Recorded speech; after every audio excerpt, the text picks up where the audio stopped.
So let me show you how I set up my courses. My lectures had three parts to them. There were pre-recorded tutorials, which were provided through links on my calendar.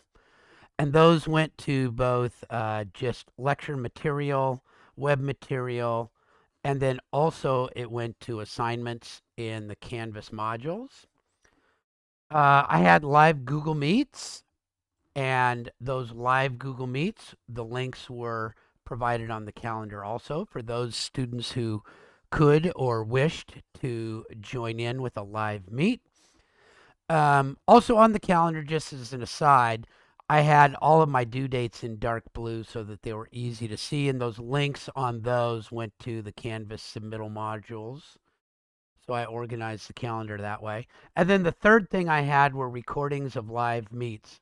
And those were posted onto the calendar as soon as the meet was done.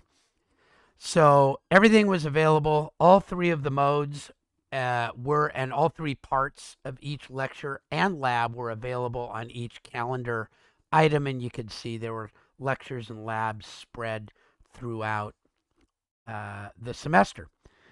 My labs followed the same formula, and my assessments were done in two ways.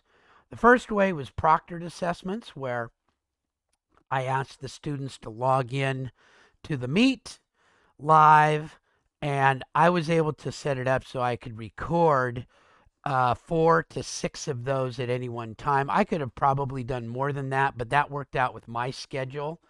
And so each screen was an individual. They would share their screen, and I could record all of them at once that way. It also allowed me in each of their chats to be able to share individual prompts with each one so that if I desired to vary their prompt or their requirement on their assessment from everybody else, I could do so.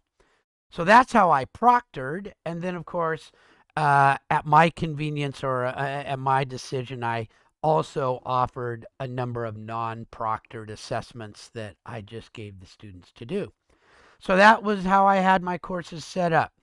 Lecture materials, three parts. Labs followed the same way. Assessments done in two ways. There we go.